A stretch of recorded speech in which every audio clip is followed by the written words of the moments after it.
ఇటీవల కురిసిన వర్షానికి రైతులు తమ వ్యవసాయ పనుల్లో నిమగ్నమయ్యారు. ఇందులో భాగంగా ప్రతి విత్తనాలను కూలీల ద్వారా భూమిలో నాటడం జరుగుతుందని రైతులు అన్నారు.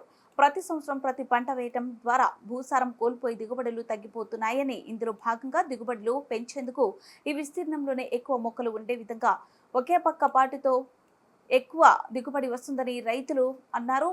మొన్నటి వరకు ఉపాధి హామీ పనుల్లో నిమగ్నమైన ఇప్పుడు తొలకరి వర్షాలు పడటంతో రైతులు కూలీలకు వెళ్తున్నామని కెరటం న్యూస్తో కూలీలు అన్నారు.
తొలకరి వర్షాలు కురవటంతో అన్నదాతలు పత్తి విత్తే పనిలో నిమగ్నమై ఉన్నారు. ఇందులో భాగంగా గతంలో వచ్చేసి 40x60 సైజుతోని ఇత్తేవారు.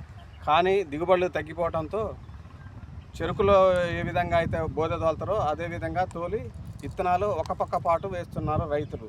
ఇందులో భాగంగా రైతు కూలీలు ఎకరాకు వచ్చి ఏ విధంగా తీసుకుంటున్నారో వాళ్ళని అడిగి తెలుసుకున్నాం.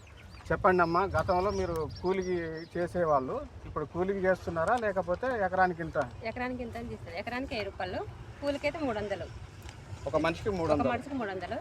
ఎంతమంది వేయగలుగుతారు ఒక ఎకరానికి వచ్చి? ఒక ఎకరానికి వచ్చి 10 మంది, అంటే ఒక ఎకరం వేయం 10 మంది వరకు ఒక 5 ఎకరాలు. అవునమ్మా, ఇప్పుడు 300 కూలి అంటే ఒక 3 మనుషులు సరిపోతారా లేకపోతే ఎలా ఒక ఎకరానికి వచ్చేసి? 3 సరిపోతారండి. గుత్త అయితే 10 మంది అట్లా వస్తాం. ఎంత అన్నపండి 10 మంది అంత షేర్ చేసుకుంటారు అన్నమాట.